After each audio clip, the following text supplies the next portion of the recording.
Hello, everybody. Welcome to Talking Reds. I'm Patricio, and I'm with DBK. We're just going to be talking about the stuff going on with Alexander Isak, Marc Guehi, and Giovanni Leoni. So, how are you doing, mate? First of all, I'm doing good. I'm doing good. A bit sore. Had football training yesterday. Getting back into preseason because I yeah, was obviously in America. So yeah, a bit sore, but nice.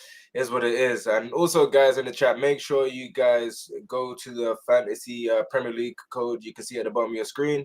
Make sure you subscribe. And yeah, there's a lot to talk about. The Isak update is basically Yeah, turtle pacing update because the updates are very slow and it's not as quick as you would like it to be. The saga's being dragged out at this point, but hey, it is what it is.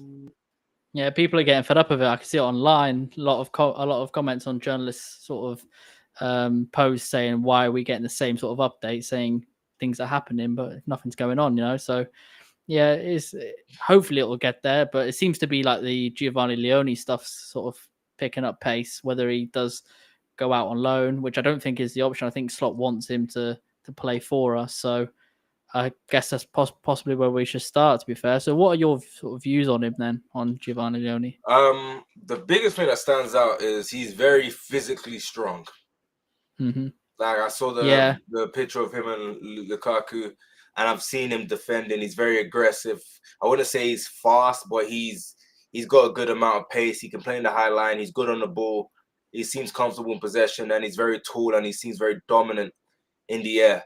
The thing that is very interesting is he's only played 17 senior games, so mm-hmm. Liverpool must be big on him based on the small sample size. And when you look at a player in all sports other than if you look other than football, if someone is judged that highly on the small sample size, a lot of the time there's something special about them, and there's like a generational talent that's in there with that person.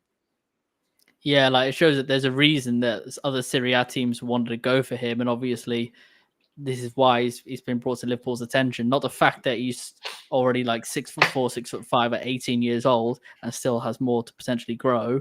He's obviously from the games he's had, the 17 senior matches, he's shown that he's fearless in a way. He's sort of ready to step up. So I think yes, it's a bit of a risk that we're going for a player like him, like it was for United and Euro. Because obviously we were interested in last season. So I think it's good that we are going for centre backs. Like I've seen in the comments as well, sort of Gen LFC said that we are getting centre backs, and that is good. Where like we are looking towards Guehi as well. Although I'm a bit obviously we'll talk about him soon. I'm not too sure how to go about that one, but I would like to see how Leone does for us. I'm going to be honest, I don't know a lot about him, but if the recruitment team think he's the man that can step up in a few years' time, and although we can't fully rely on him, that's why we are going for Guehi as well. I think that sort of softens it a bit. Like we're going for the future. We're not just going for the senior player here and now, which I like. Yeah, Oh, there you go. I Someone didn't said know it there. was 33. Someone said it was 17, so I was just rolling with that. But hey, if it's Oh 33, right, yeah. that's even better. But one thing I would say is I don't think it's a risk because obviously the fee is I think it's like 35 million euros, so that's not really that Mm-hmm. much. Serie A teams Yeah. can't afford him, so that's why they haven't been able to get him. And because you're getting a Marc Guehi, he doesn't have to play that many games. He's not going to be in the position of Kwanzaa. He's what, fourth choice centre back? Fifth choice is going to be Joe Gomez, and we don't know the situation with Konate. I'm hearing that Liverpool are applying pressure on Konate to sign a new deal, but what it does is it gives us more security because we've been in a position before where we've had a low number of centre backs. We've gone into the season, we've started off well, and we ended up falling off because we had a massive injury crisis. Van Dijk getting an ACL injury, Matip getting injured, Gomez getting injured, and then we ended up with Henderson and Fabinho centre back and scraping the top four and finishing third Yeah. somehow. But yeah, overall, I think it's good to sign a player like that. Whether he's going to be the player that we think he's going to be, because I'm hearing that some people think he is a Van Dijk potential replacement down the line. I don't know. I don't know how good he's going to be. It just comes It's down too to early how to well. tell.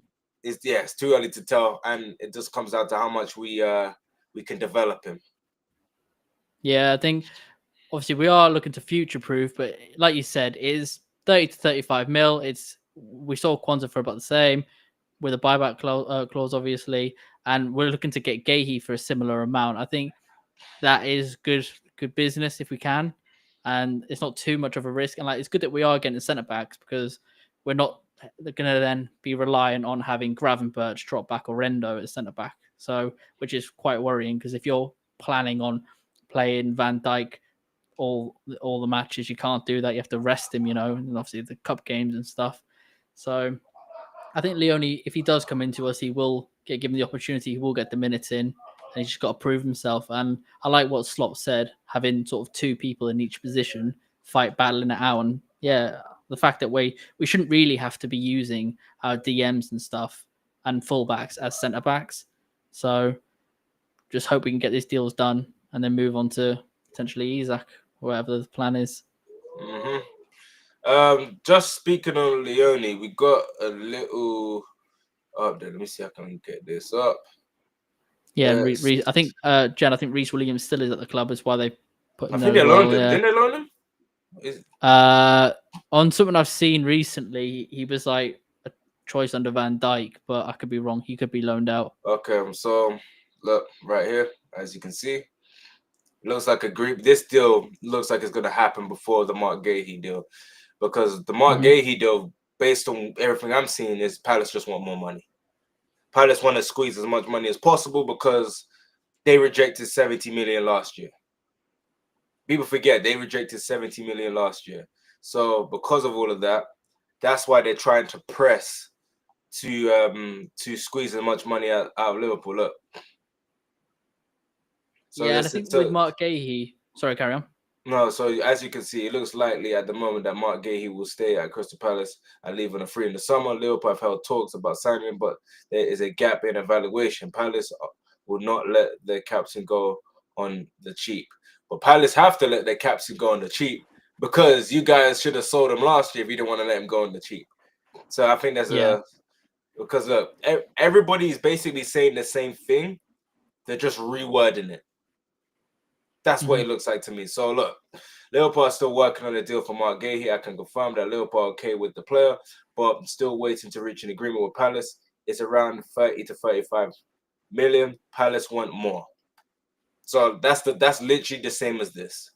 But they looked at it from Marc Guehi's point of view of him saying that he doesn't mind staying and going on a free because he's not going to force his way. This guy right here, he might be onto something with what the fee could end up being. Do you reckon it's mostly add-ons though? Like it will be more around 30 mil plus add-ons, bridging the gap. Yes, because the thing that is happening is it comes down to the type of add-ons they want. Do they want add-ons that is very achievable? Do they want add-ons that because I know with Florian Wirtz, Bayer Leverkusen didn't care what the add-ons were. They just wanted any add-ons on. They wanted Ballon d'Or clause. They wanted all of that stuff on because they just wanted to see every possible way that they can make money.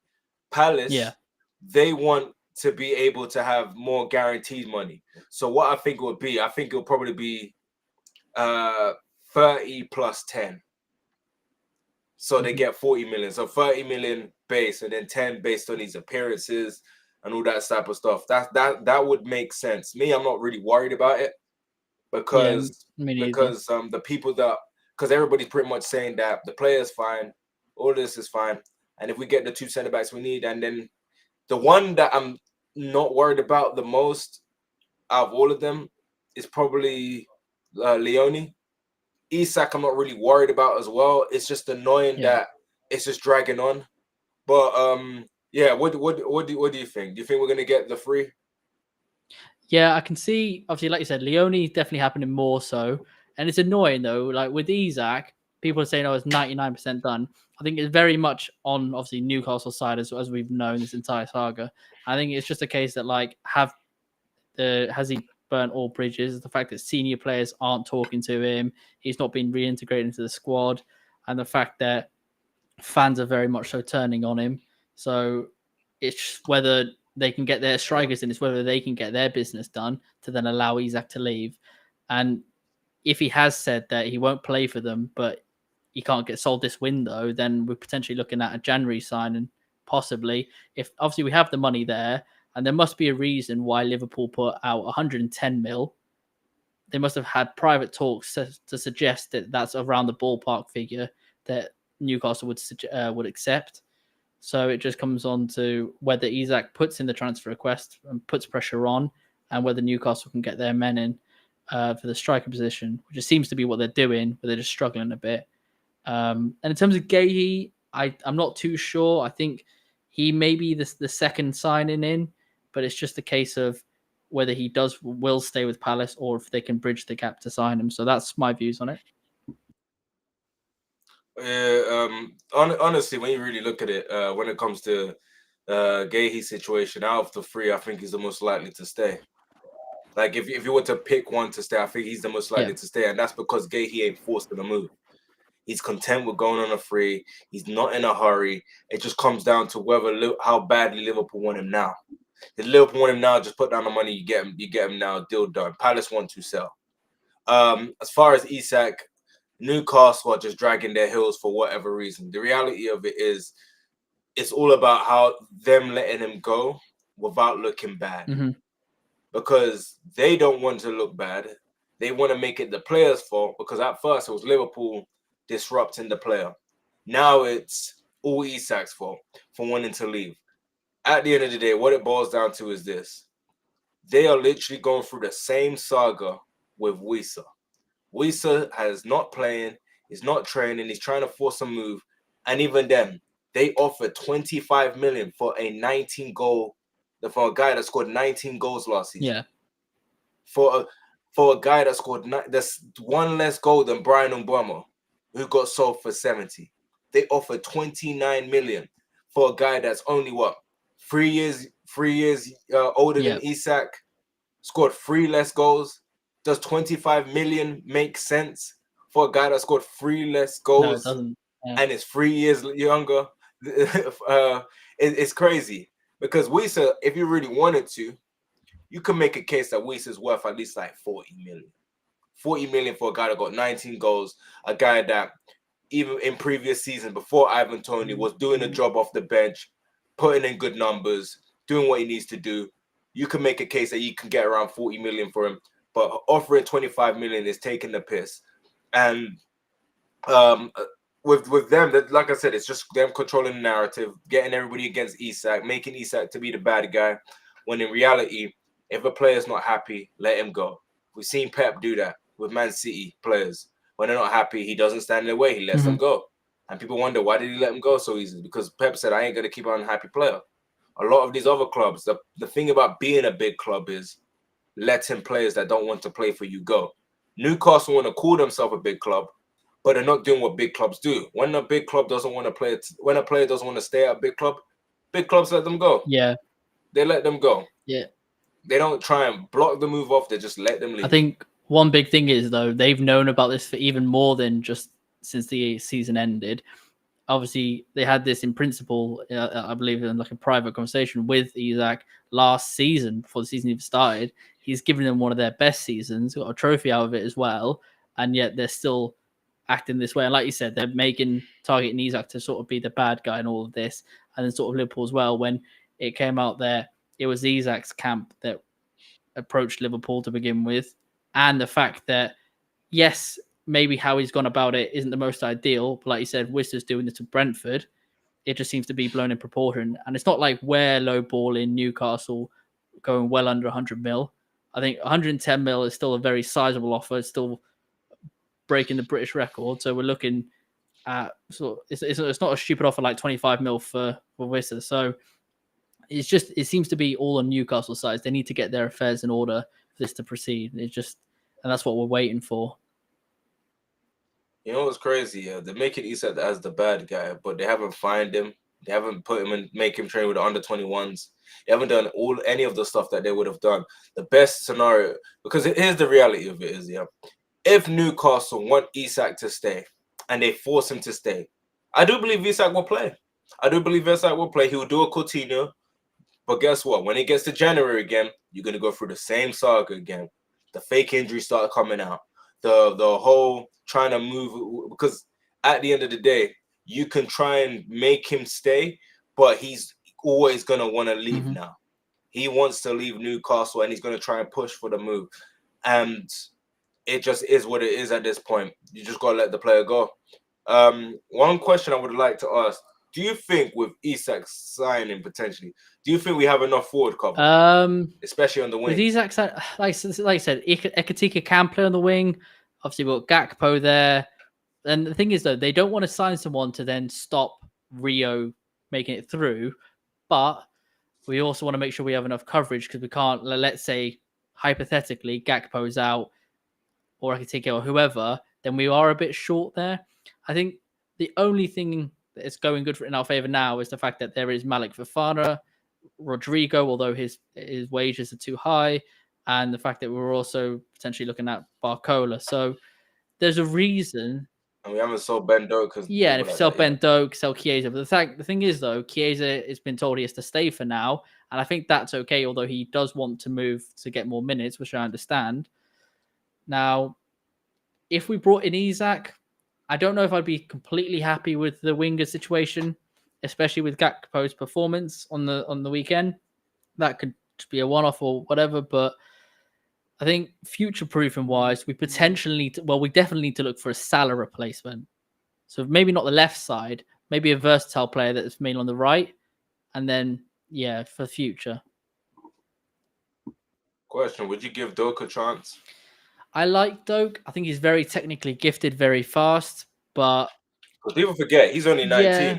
He's not even 20. He's been looked at by top teams, and he's been looked at by like West Ham as well. I can't remember what the team's looking into him, but I would like to keep Doak. It's just whether, because I think about it, when he goes, when Salah goes away for AFCON, potentially going to use Frimpong there, but then what happens with Bradley or with Frimpong Bradley at right back? I don't think we will. I think we'll go 4-4-2 diamond and play Ekatika and Isak up front and play no wingers, and then just use the fullbacks as the width, and then that way you could have Frimpong bombing up and down, and that way you got Florian Wirtz in the 10, you got Szoboszlai probably left or right 8, and then you got McAllister on the other side, and you play Gravenberch at the base. I reckon that could work. Yeah.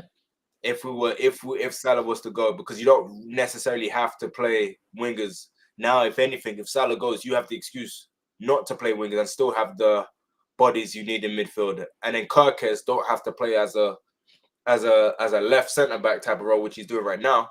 He can play as his natural position where he can bomb up and down. But that's what I think we could do. But as far as Doak, people talk about Doak like he's some 26-year-old guy that cannot improve. But I'm looking at right now, he had like 10 GA in the championship in 24 games. That's pretty decent for a 19-year-old. So I would test him in like a cup competition. Doak's chance has gone. I believe he'll move on. He never got a chance. He didn't really get a chance. He never got a chance. I think realistically, obviously he got injured as well, and then the fact that Salah just occupied that. Yeah, I mean, he got cup games, but realistically, he just never really got that chance, like you said. And for the moment, yes, we have Doak and Chiesa and Elliott, who could potentially go right wing as well. But it looks like Elliott's moving on for more minutes. Oh yeah, I forgot about Chiesa. Yeah, so I would like Doak to do well. Is he an option? Is he an option? Yeah. Is he an option, or Slot just doesn't like him? Well, if Slot didn't like him, he'd still be happy for him to move. But the fact that they've told him to stay after selling Nunes and Diaz, it just means that maybe we're keeping him as an option, but obviously he is going to want to have more minutes. He's like 25 now, 26, however old Chiesa is. But I don't know. It's just to see what we do with Chiesa and Elliott. I mean, I would like to keep Doak, but it's whether he deserves a loan out. Like you said, he's only 19. Whether I just don't know if he's first team ready yet. He just needs that experience, needs those minutes. I think he's first team ready. Yeah. I just don't think he's first team ready for Liverpool. Would you do a buyback clause? Would you loan him out with like a buyback clause, or sell him with a buyback clause? Yeah. Doak. Yeah, I think Here's the thing, because I see this comment right now. Elliot is a better player. Elliot's more talented than Doak. Doak is just better in terms of pace and athleticism. But there's a lot of things he can do in terms of causing these winger problems. I saw him for Scotland when he was completely destroying Gavardia on the wing. Wilson did better in the championship too, and he moved on. But like, let me say this here: football is all about opportunity. Football is all about opportunity. You can start off better. It doesn't mean you're gonna be the better product in the long run.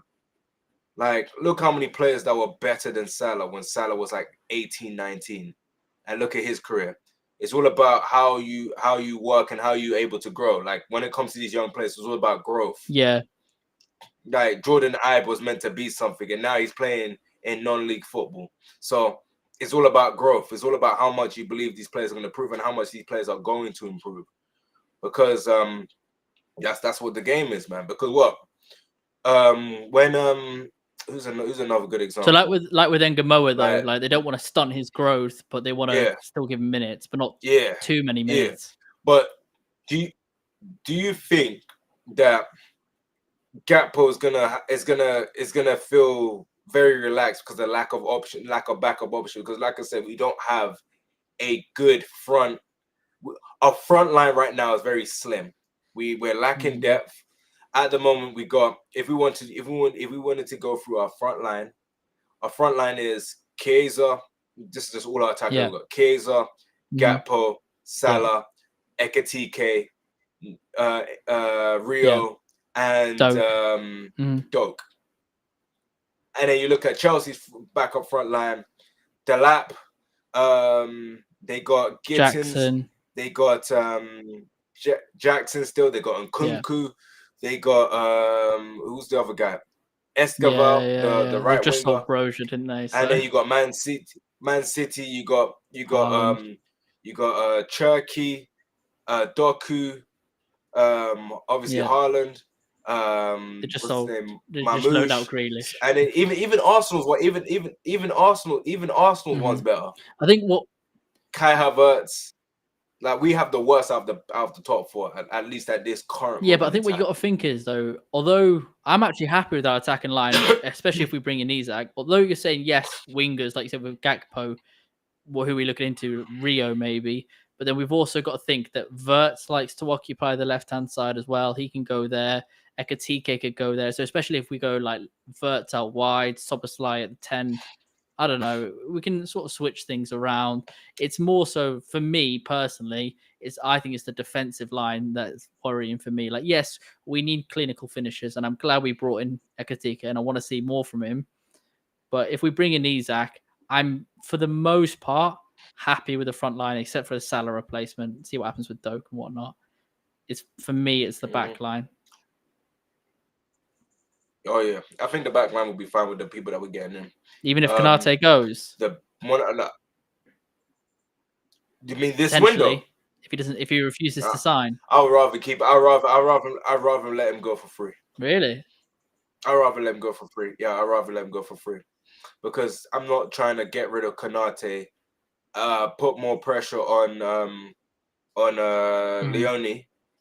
No, I'm not. But would you be all right with Konate going if Guehi comes in, occupies his spot, and then Leoni's the backup as such, and Gomez?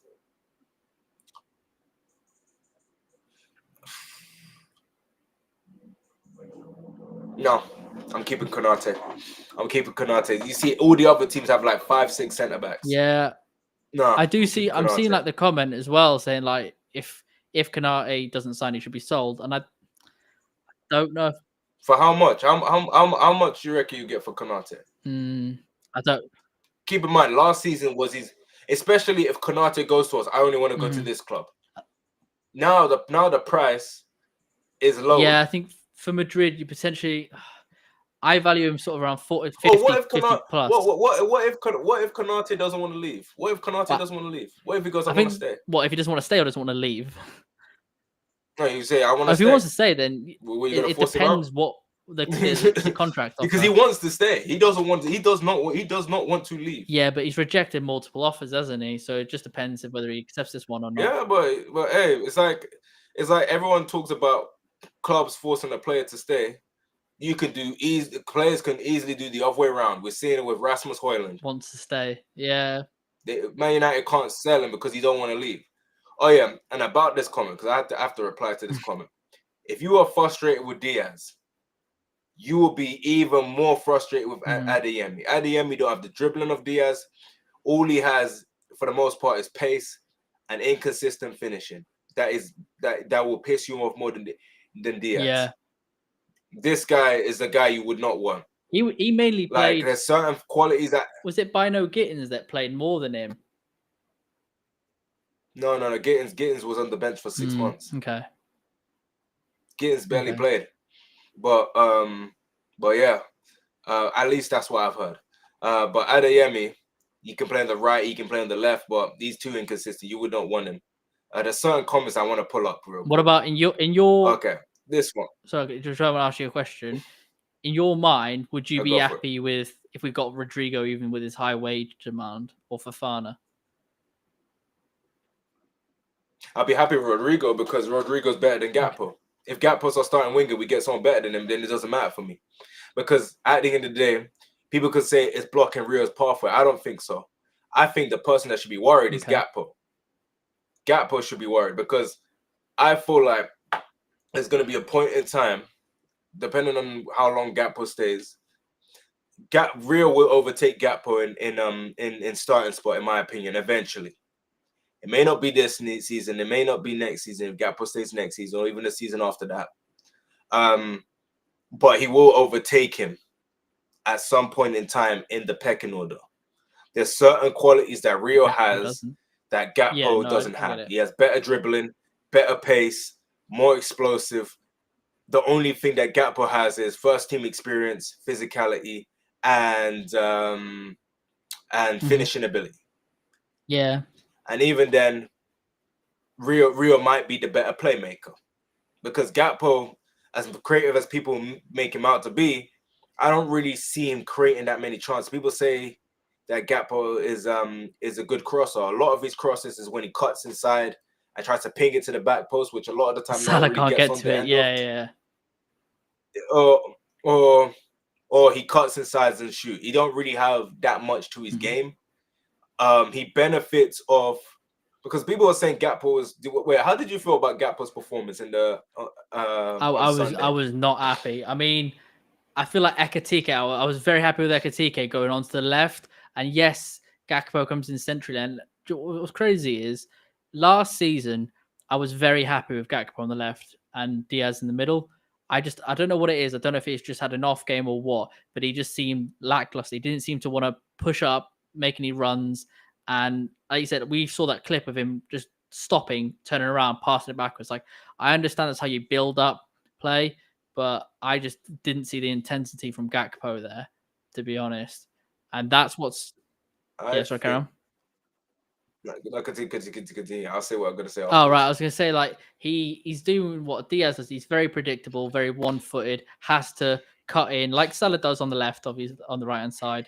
But he's very predictable. And yes, I like his finishing, but it just isn't always, like, consistent with Gakpo. I think, yes, he had a good season, but I think we obviously let him operate that left-hand side, whereas now we're sort of having Wirtz operate the left, Ekitike, and he's having to cut in a bit more as well, having to sort of underlap as such, if that makes any sense. But I don't know if I'm fully happy with him going forward. I would like Rio to get more game time, to be fair. I feel that. My thing is this here. The reason why Gakpo passed back is because Gakpo is placed in a position that he is not comfortable with. So the easy option is, I don't know what to do in this position, so I pass back. Diaz is going to penetrate down that line. He's going to keep going and try and create something. Some players, they don't feel comfortable in certain positions, so certain mistakes tend to happen. And I feel like that was the case with Cody Gakpo. And the best way I can say that's going to fix that problem is you notice how Salah had a bad game. If you look at Gakpo's goal catalogue, a lot of it is from the end of Salah's crosses at the back post. Yeah. Even the one chance he had came from across the right-hand side. The right-hand side, attacking-wise, was pretty terrible. If I'm being honest, the right-hand side, attacking-wise, pretty terrible. Gakpo is a guy that likes to ghost in behind, get on the end of stuff, whether it's a tap-in, whether it's a header, or whether it's him just like being put in a 1v1 situation. The one time he had that was the one time that Salah was involved with. Verts got that little flick on, and Gakpo had that shot that some people could say he could have done better.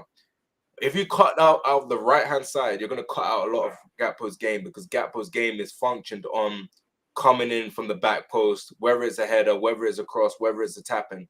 That's literally like him, and he's like top 3 in people that Salah's assisted. Yeah. So I wouldn't be surprised from that. So yeah, that's my understanding. So if you can get Salah involved, then I reckon Gakpo's performance will go up based on what he's good would at. you? But would you like say we signed Isak? Would you be happy as Isak number 9, still play a 4-3-3, and have Ekitike on the left over Gakpo, or what? I mean, there's Rio there as well, but I mean Ekitike or Gakpo. Me personally, maybe it's because I play striker and I understand the drifting out to left, because I tend to do that sometimes. But when you nail the guy down to one position, and especially if it's not fluid, it's going to be kind of tough for him to do what he's good at, because now he's kind of locked in on that left-hand side. He's going on that left-hand side for choice. We saw his link-up play with when he got that flick and gave it to Verts, and the Verts gave it to Salah, and then Gakpo almost scored. That's because he's able to roam anywhere. So when you limit him to a position, maybe you may take away from his game, because a lot of right-footed strikers drift to the left. A lot of left-footed strikers drift to the right. It's just natural because they want to come inside and shoot. So me personally, you could try it and see what happens, but it's something I wouldn't really do against every team. Sometimes it's just better to just have an actual winger that can actually do that job. Unless you got Isak and him just like switching in and out, very fluid. So it makes it a lot easier. So but it really depends on the chemistry between Isak and Ekitike. Yeah, if not, it would be like a 4-4-2. If Isak and Ekitike's chemistry is good, then it's gonna, and then plus on top of that, defensive wise, he's gonna have to track back, help support the fullback. It depends, man. Liverpool in a position where we might need a more defensive-minded midfielder.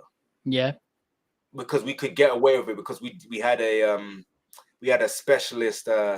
We didn't have a specialist number 10, but now when you have a specialist number 10, and Szoboszlai ain't playing there, he's going to track back anyway. Now you may need a defensive-minded midfielder to give you more security. Yeah, because there was times where Gakpo was in left-back positions.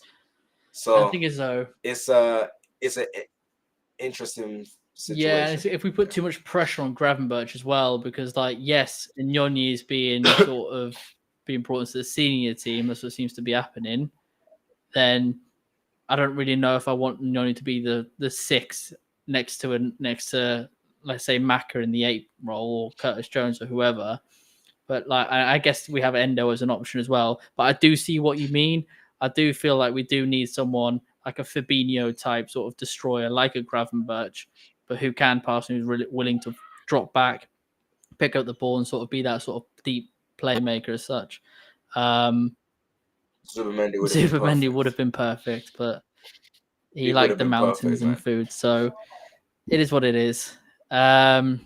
Yeah, and the fact that Bajcetic, no mountains in London. Yeah, now he's in London. Yeah, the thing is that Bajcetic is looking to go to potentially a Spanish team now, isn't he? So the fact that we're looking to sell him on is a bit of a shame. I really like Bajcetic. I really wanted him to work out for us. Especially he did well over in Spain. So just see what happens there as well. See if he is sold or not, and what we could do. But I do like the question for you. What do you think about this comment that I got up here? Because I was trying to find a way to ask you. Sorry, this. yeah, I spoke over. What do you think about this comment? Because me personally, if this is the case for Trey, I don't know why we consider him a first-team player because we're literally just wasting his time. No, we need to not overplay them as such, but I don't know if less than 500 minutes is ideal. I mean, we don't want to overplay them and burn them out and stunt their growth, but we also want to make sure that they are getting the minutes in, not just 10 minutes at the end of a match or 5 minutes or however many. I think they will need to come on in like the 60th plus minute or sort of around that time, just so they can get, or even potentially start in games, like especially more cup games. Carabao Yeah, Cup. especially cup games, like Klopp did with the kids 2 seasons ago. So it's just. Wait, do we still have McConnell? I think we still got McConnell. Yeah, I believe we still have McConnell. Oh, yeah, he could play. He could play the 6. He's not bad. I rate McConnell. I think he's a good player. Yeah, but did he not? Who went over to the French league? Lyon. That I think Morton. That was it. Morton went to McConnell. Yeah, he went to the French league. Yeah, he's a good player too. He's someone that I actually reckon we could have used a bit because there's certain qualities that he has that's better than Endo. But then again, I forgot about Endo. Then again, there may be some games where Endo might actually have to start because he's a specialist 6. Yeah. There may be some games where he might have to if start. He's not the right back or centre back, which is worrying. Yep, he might have to start. I just want to quickly address this comment real quick. We have a better starting attack. But if you're talking about people that we can bring off the bench, Chelsea wiped the floor of us. That was the comment I was trying to make. Chelsea wiped the floor of us in terms of overall attack. We are very. Here's the thing. When I say we don't have depth, let me address this. I'm saying we don't have. I'm saying we have an amazing starting 11, but our bench is very weak, and that I was going to say final. That Community Shield showed us that when we took Ekatike off, we had nobody up there. When we brought all these players on, we knew nothing was going to happen. Palace were cooking us when we made substitutes. Salah couldn't get into the game. Elliott couldn't get into the game. McAllister was basically left out to dry because Szoboszlai was just on a rut of playing terrible. Jones was terrible. A lot of our attack wasn't there. Whereas last season we had RIP, we had a Jota, we had Nunes that can impact off the bench. We had Diaz, Gakpo. Like we had a lot of people that came off the bench that helped us out, and that's what we fried with. We fried with the strengths in numbers. Yeah, and I think bringing up Nunes as well, like you did. I think my friend I spoke with my friend about it. He basically said how Nunes, although he wasn't a finisher for us, he wasn't sort of the Suarez Torres that we needed. He was still, and realistically, he wasn't even like the Firmino, but he still provided assists, and he still he helped out by adding chaos to it. Like you said, with Gakpo, he won't really push forward like how Diaz would or how Rio would, and it just turns back around, and that's what's worrying. And seems to, as soon as he runs into players, he's like hitting a brick wall and has to turn around instead of being techie with it as such. So, yeah, I would like to see, especially Isak coming in. That would be very exciting for the attack. And then I think solely, like I said, a 6, a DM, and get the centre back sorted. Okay, what did you watch the game, Jones? Thinking with Jones. Okay, we got to talk about. Did you think Jones was good? I thought he was terrible. Yeah, I don't like Jones playing in the sort of deep 6 on his own. I don't like it. I mean, yes, he had Macr there as well, but I feel like Macr needs Gravenberch. You need that bigger pairing. They're perfect together. I'm not confident if it's Jones and Inyoni. I'm not.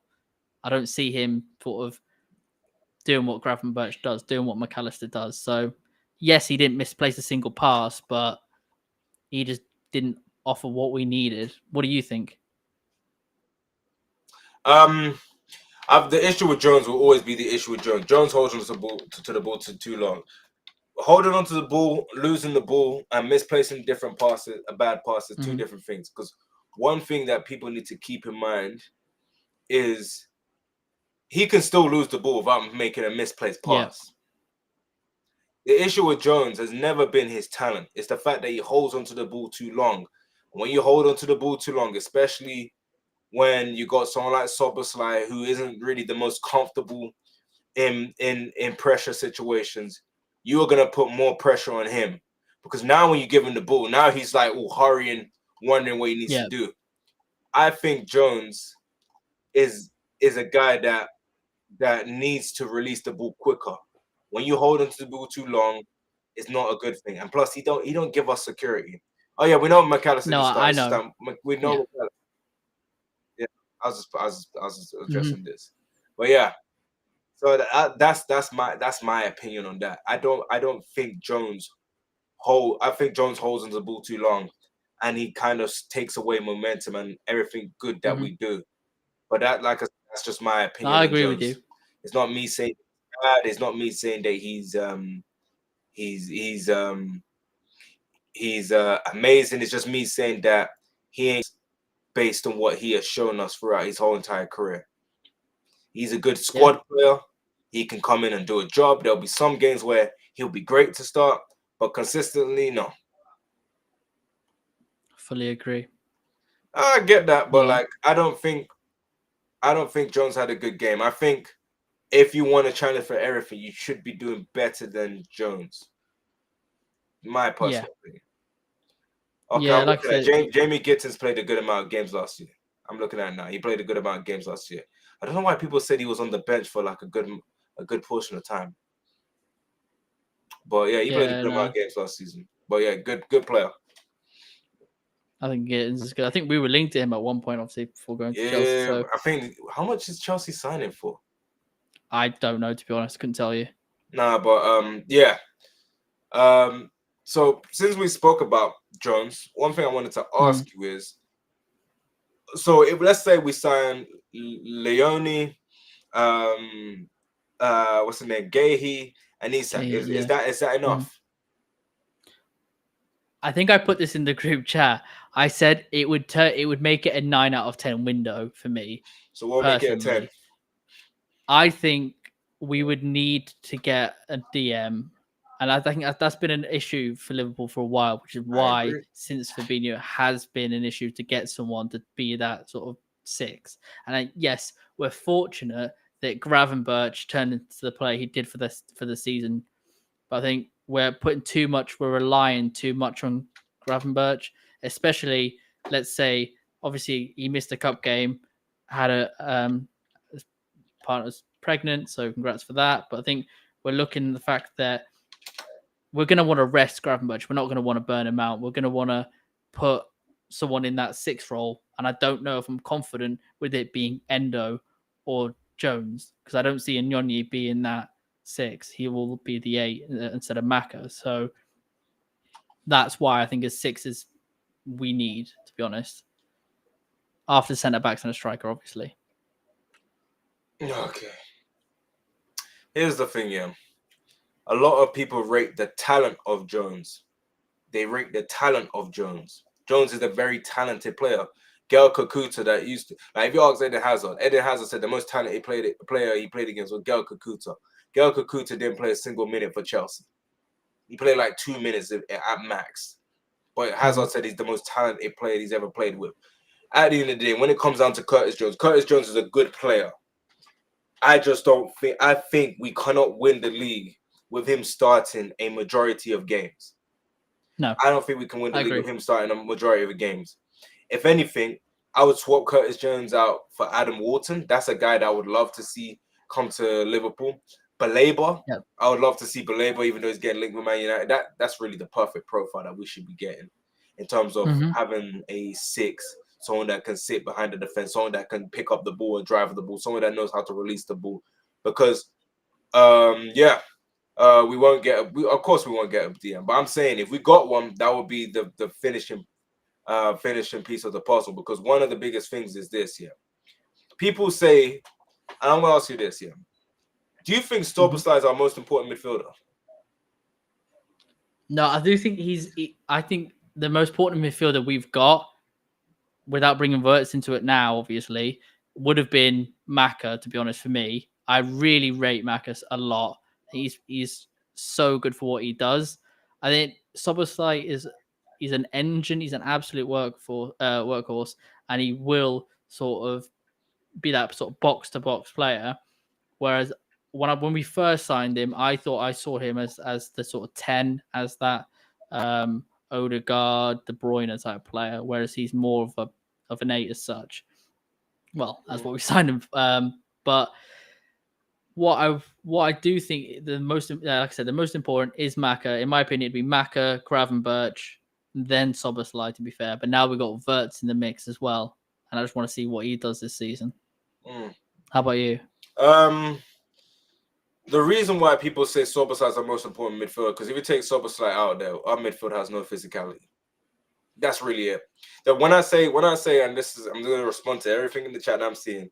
When I say that we need another midfielder, you could say we're stacked. We're really not stacked, because if we were stacked, Gravenberch wouldn't need to be ran into the ground last season to the point where he started falling off. Yeah, we can think we're stacked, but Slot doesn't think we're stacked.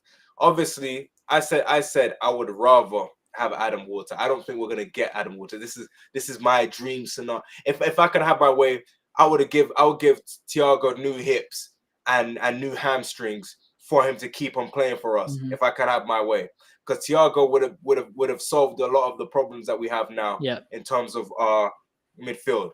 But the point I'm trying to make is this, I think our most important midfielder is either Gravenberch or McAllister. I'm not sure which one.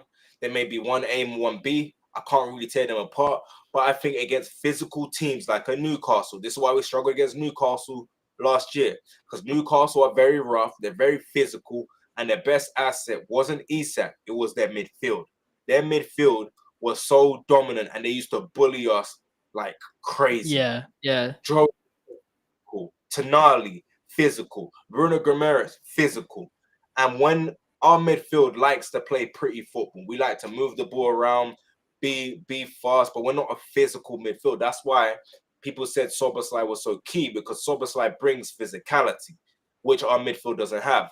And I'm not saying Adam Wharton is going to bring physicality. Adam Wharton is more of a controller and just giving someone like McAllister rest and whatnot. And you're saying these guys are not going to be a starter.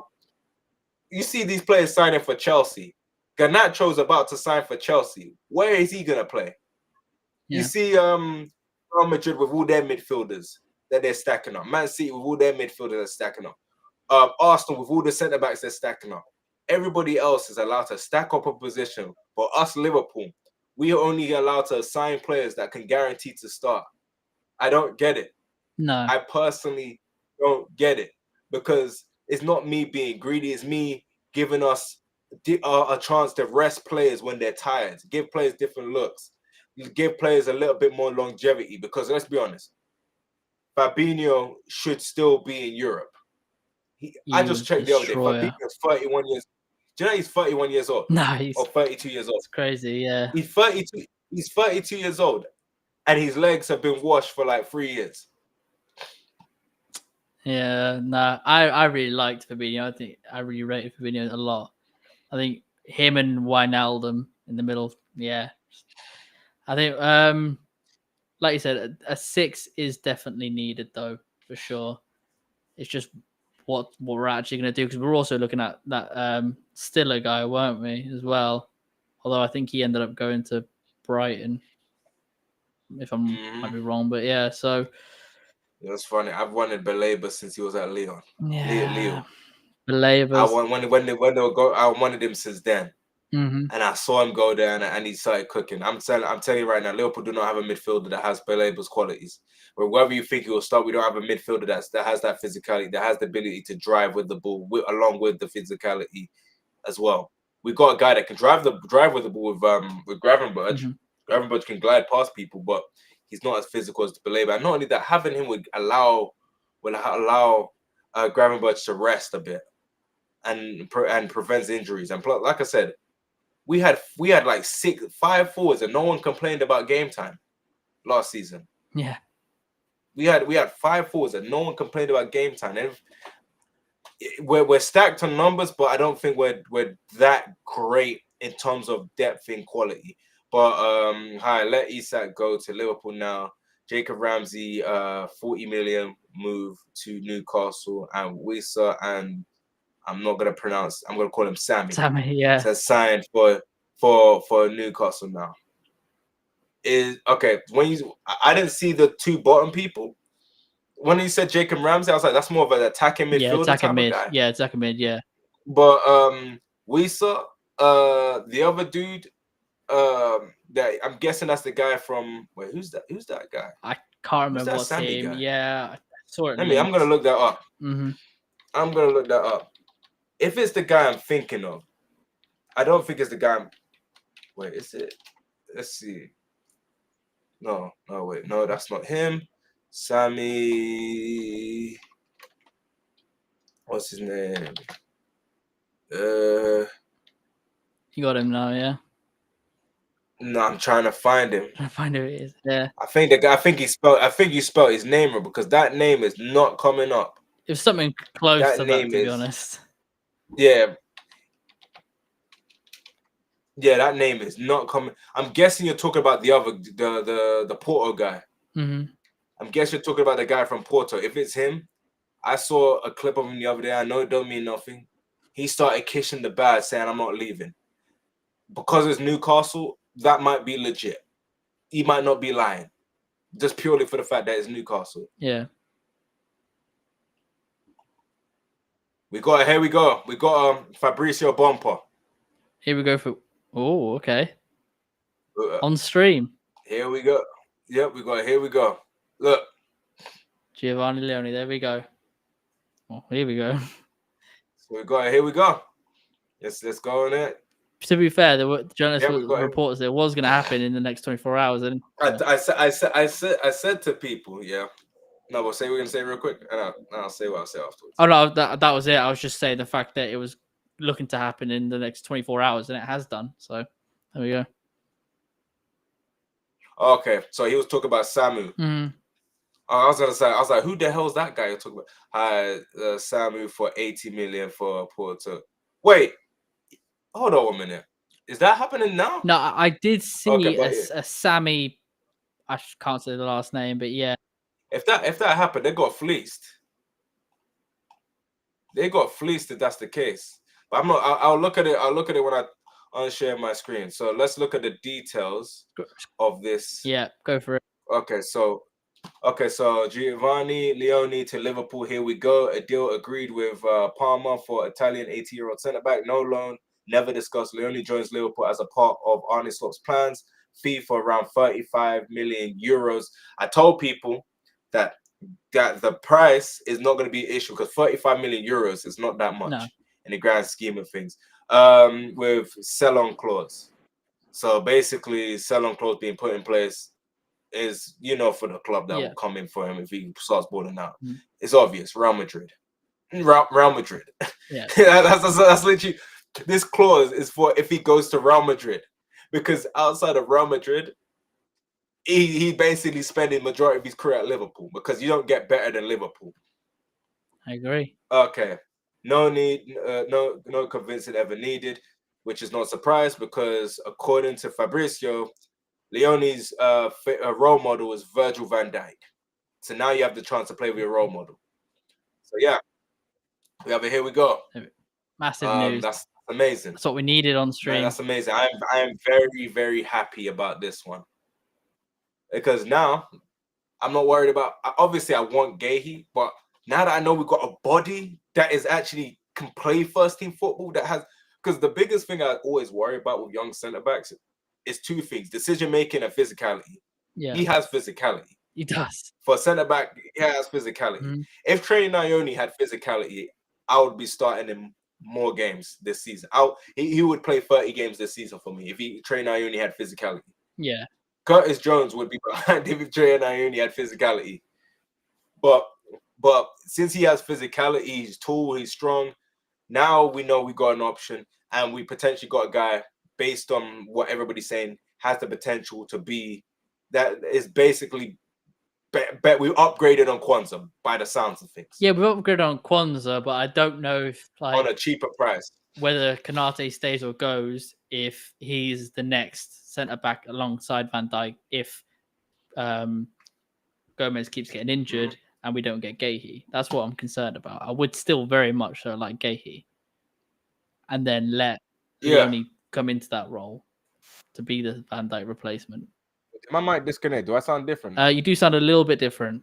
Okay. Only a tiny bit. For some reason, I think it was my webcam mic I was using a lot of the time, but yeah, I was like, because my mic kind of disconnected for a sec. But yeah, I see that.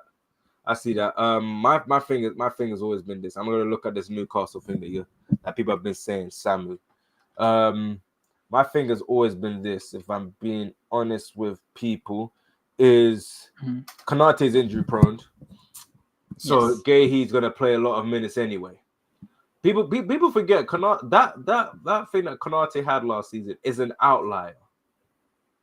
Konate never plays a lot of games. Let me look at Konate's games at Liverpool. Let's look at Konate's games at Liverpool. Because like I said, he goes out injured. It's the same with Gomez as well, which is why he's not sort of reliable. And we had him playing through injury. Remember, he was playing through injury when he went through that stint when he wasn't that great last. Okay. Konate has been at Liverpool since 2021-2022 season. Yeah. Wrong button. This is how he's.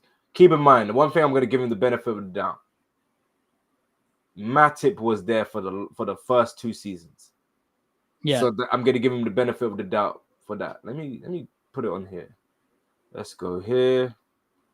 Konate. Let's go here.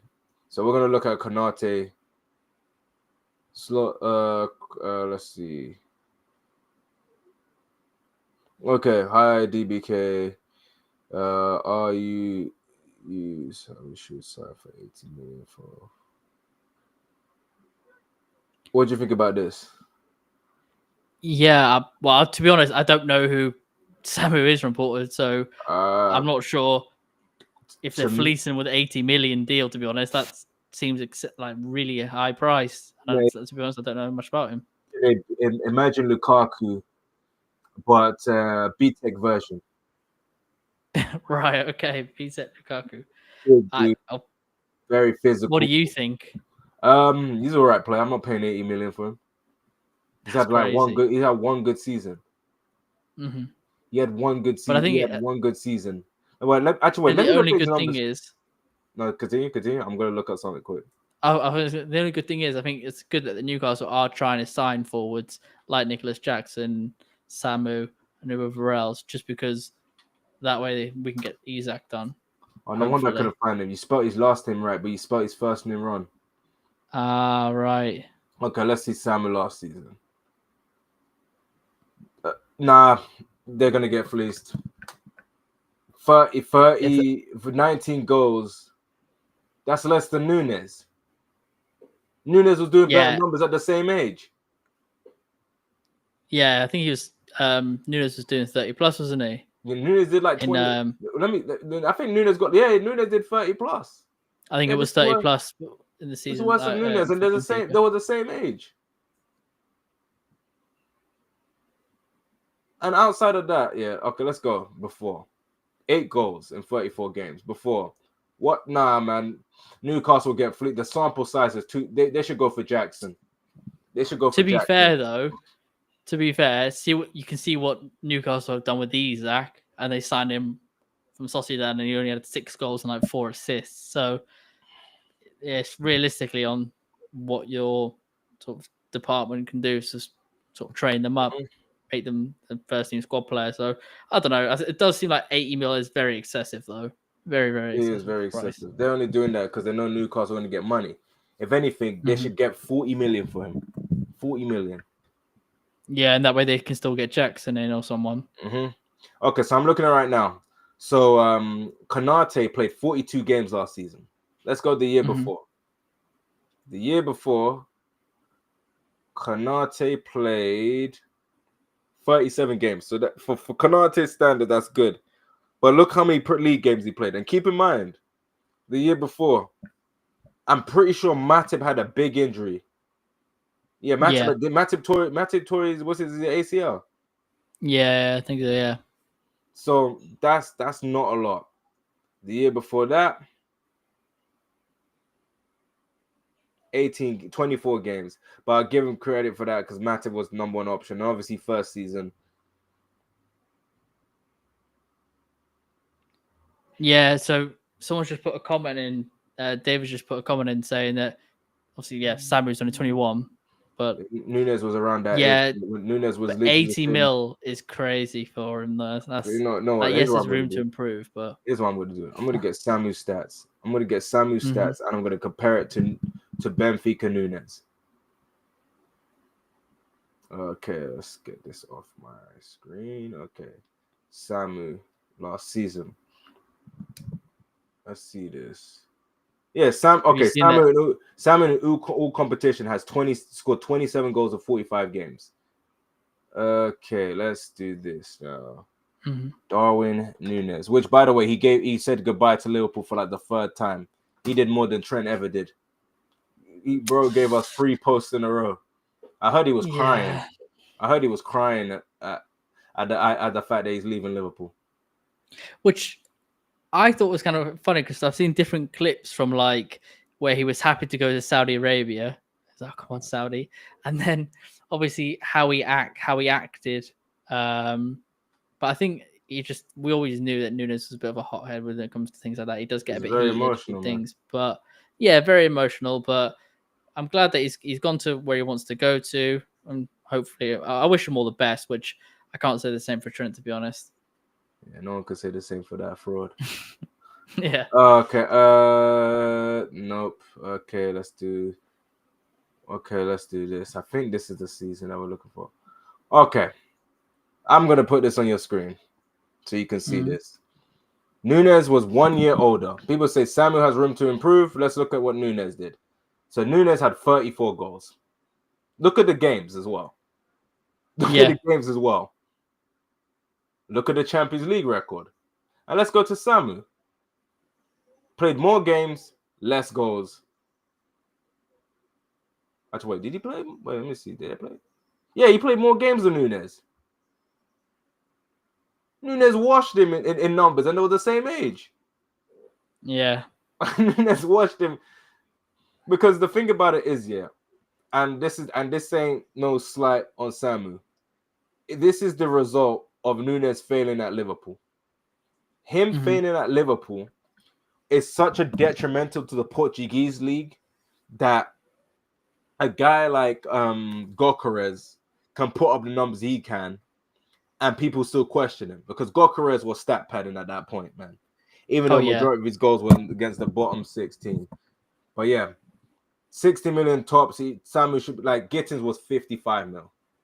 Like how are we gonna explain that Samu could go for that amount? Like it just doesn't make any sense to me. But if Newcastle want to pay that money, you spend the Isak money however you please.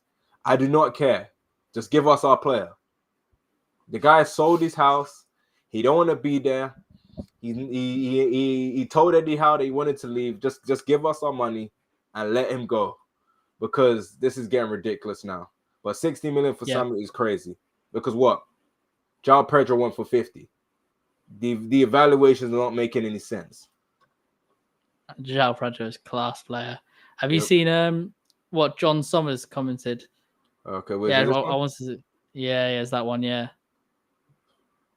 just saying about how many goals. So, how many goals do you in the think league or in all comps? We'll go in the league. 15 to 16, maybe 18. Yeah, I think you get a lot of goals. Yeah, I do see. Actually, wait, it depends. It depends. Do we sign do we sign Isak? I think if we sign Isak as well, okay, then I'll probably say 14. I'll probably say he probably get 30 GA in all comps. Actually no. I'll say he probably get 20 in all competitions. And then I'll probably say he'll get like 13 or 14 in the league, because I reckon against the small teams he's gonna stat pad. So like Carabao Cups, the FA Cups, I reckon he'll stat pad. Especially if we do some sort of like 4-4-2. But I definitely see more assists coming from Ekitike, especially if we sign Isak, than to do goals. I think we're potentially looking around 10 goals for Ekitike. and however many assists to make it. So maybe like 14, 13 assists. So possibly, maybe it depends how Slot's going to play him. When Especially if we Salah goes to sign. AFCON, majority of his goals will come then. You And people reckon? are gonna, because what's gonna happen is we're gonna play 2 up top. I reckon we're gonna abandon wingers and play 2 up top and use Kirkes and Frimpong as the whip. So if we use it like that, then he's gonna get more goals. He's gonna get more goals. Does Frimpong then take sort of the right mid sort of position and then Bradley a right back? Basically, because if you're playing 4-4-2 diamond, there's no wingers, so the whip is gonna be the fullbacks. Or if you want to do it like that, if you want to do another way, which I doubt we'll do, if you play 4-4-2 diamond, then there's a potential where the 10 could be the false 9, which I don't think we'll do like that. I think what would happen is the strikers will tuck in and the fullbacks will hold the width. And then obviously when they bomb forward, you got Soboslai covering and you got McAllister covering, and then you got Gravenberch at the base who's going to receive the ball from the centre back and beat the press. So that's what I would reckon. Okay. No, okay. Agree, Okay, let's see. Samu is a beast. Comparison to Nunes is a very different type of player. Go watch some highlights. I watched some highlights of Nunes. I don't think that's going to move me. The problem is, they are trying to get a bagsman. In terms of a bagsman, he was not a better goal scorer based on what we've seen. Because look at it. Nunes only had that one good season. He didn't have any other season that was good. That's the same thing with Samu. Samu before this had 8 goals. 8 goals in 30 games. 8 goals in 30 games. Yeah, and then trying to translate that to the Premier League. 8 goals in 30 games this season. I'm not saying you're wrong about Samu. Samu looks like he's going to be a good player. What I'm saying is that when you have one season sample size, is a massive gamble and risk, because that can be a fluke. We've seen one season wonder. We've seen the likes of Michu. We've seen Ollie Watkins have a better season than the season last season. We've seen a lot of one season. Zertsky, all those guys. You got to be careful. 80 million is a lot of money. Jackson's the better player, but I wouldn't be surprised if Samuel Cooks at Newcastle, because I do see their potential. But with him, you just got to be careful. That's what I'm saying. I'm not saying he's a bad player. I'm just saying you got to be careful. Okay, let's see what this guy said. Nunes scored some crucial goals. Yeah, he did. Let's see. Nunes got 15. But from what Nunes brought and the crucial goals he scored, there's also the ones he didn't, which cost us a lot. So, yeah. Do you know what it is? This comment's very interesting. Nunes got 15 in his first season, 18 in his second season. But how many chances did he miss? How many chances did he miss? A lot more. Yeah. He had the most amount of shots. Nunes said it in an interview, didn't he? He said that for the 10 shots he takes or 11 shots he takes, maybe it's like the 11th one he'll score. That's terrible. It's crazy. That is a crazy mentality. That came from him. That's hey man, respect the determination. I want to see that 4-4-2 diamond with Isak and Ekatike. That's what I'm saying, bro. That's what I'm saying. That would be fire. But here's where you gotta look at it. I'm gonna go back to this comment real quick. I don't think Ekatike is gonna generate as many chances as Nunes does. I think Nunes has elite positioning. Even though he's offside a lot, elite positioning when he's onside, elite positioning that he just generates so many. I don't think Ekatike is going to generate that many chances, because outside of the Verts cross and the goal he scored, how many chances did Ekatike have? Yeah, no, but I can see that, but also, and he drifts out to the left. He's not a guy that stays in the box. He's a guy that loves to drop in deep, getting involved. If you forget, though, Nunes also dropped deep a little bit and went out to the left as well at times. Hence how he scored that goal against Bournemouth. If you remember a season 2 ago when he floated to the top right, I think, and he had a terrible touch to begin with. So, but I think Nunes got advanced because he got more pace. He does, but I can see Ekatike just based off the Palace game and pre-season being a bit more technically gifted and just having that composure to finish. And I'm hoping we see that consistency. I never said that Samuel would fail. I said I wouldn't be surprised if he succeeds. I just said that I would not pay that much money for a guy that only had one season on his belt. Do you know how much PTSD Nunes gave a lot of fans? Do you know how much PTSD Nunes gave a lot of fans here? It's not because of the fact that he was fundamentally poor. It was the fact that he literally missed open goals a lot of the time. Some chances where there's a pullback, where if you hit the target, you will score. He missed the ball. I like Nunes, yeah. I like Nunes a lot. And you can't even make me hate Nunes. But if I'm being realistic, his technical ability was not the issue. Was he missed? If he scored all those chances and he had the technical ability that he does now, no one would care. We would not care. He missed so much. One thing people put it into perspective before is the fact the thing with Nunes is when he's given too much time is when he messes up. When he just took, but like when the ball comes into him and he doesn't have to think about it and just acts instinctively, that's when the goals came. Like his first season with us, the very Firmino-esque goal where he hits it with the back of his heel. I saw that clip recently. It's goals like that where he just doesn't have to think. Where he just doesn't have to think. I will say, I was going to say real quick. I will say as a striker, and then obviously we can wrap this up soon.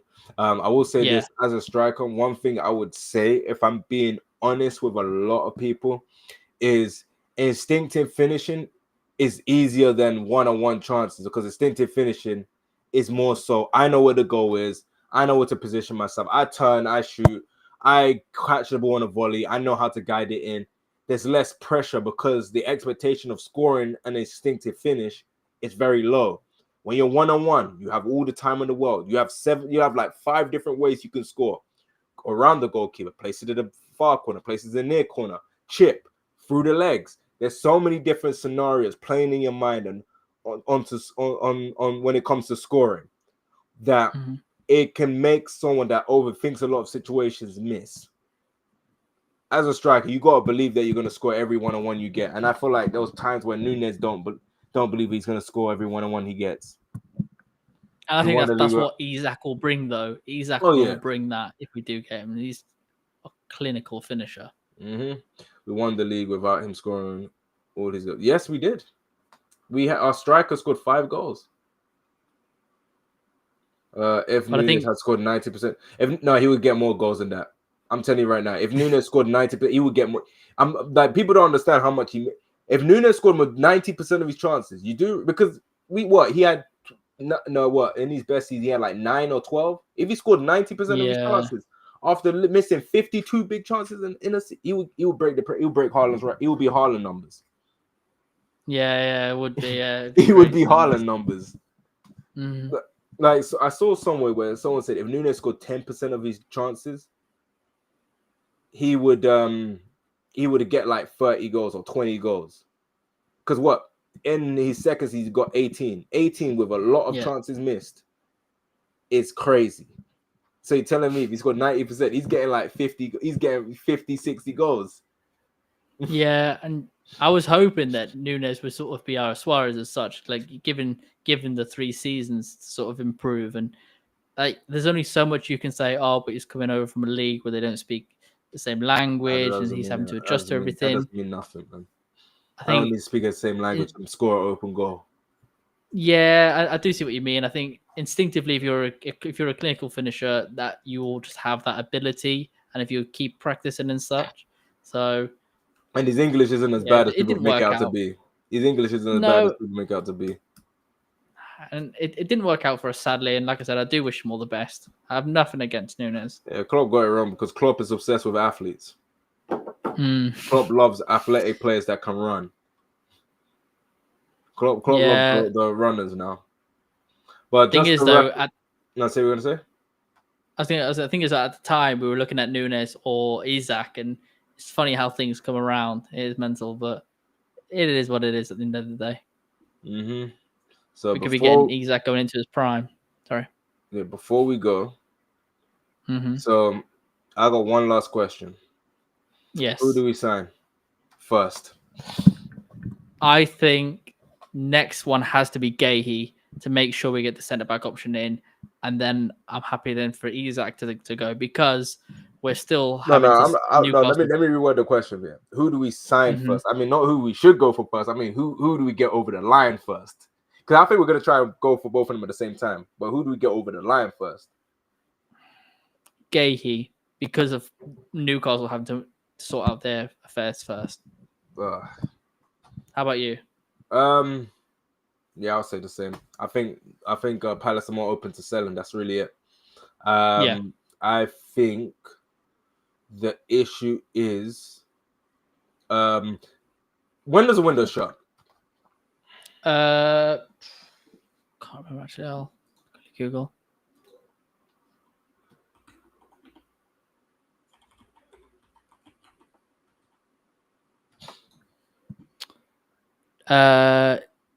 August 31st. So August 31st. Mm-hmm. By the end of this month. How many games would we have played by then? To look at how many games we'll play. Let's have a look. Oh, it's September. Oh, September basically. But yeah, how many games would we have played by then, roughly? That's going to give us. So, just having a look now. To be fair, so we will have Bournemouth, Newcastle, and then Arsenal deadline day. Okay. We'll be lucky to have him by Arsenal. I reckon we'll have him by. If we're gonna have him, we're gonna have him by Arsenal. If we're gonna have him and they have them players in and they're open to selling, yes, by the end of the transfer by Arsenal point. Yeah, because I don't think we're gonna have him by Newcastle, and if we have him by Newcastle, he won't be able to play. I do know September 1st it closes, but yeah, I do think. What's the word I'm looking for? I do think that by the time we have him, we're gonna try and integrate him quick, but it's gonna take some time, man. He's gonna take some time because he hasn't had a preseason. I will be very surprised if he comes, unless he has the best personal coach ever. I'll be very surprised if he's sharp. Thing is, though, he'll have to get used to the team, and then the team will have to get used to playing with him. And seems Slot will try out different formations just to get him in. So, yeah, it'll be good. But anyways, you got anything else to add? Nah, I'm good, mate. I think we've had a good stream here. Well, so guys, make sure. Yeah. So guys, you've had it here. Make sure you like, comment, subscribe, and also if you want to join the fantasy team, it's at the bottom of the screen right now. The code is right there, so click on there if you want to join the team. And yeah, we'll catch you tomorrow. I'm not sure who's hosting tomorrow, what's happening tomorrow, but yeah, you guys will see that when you see the thumbnail and all of that stuff come out. But yeah, I will catch you guys later. Bye.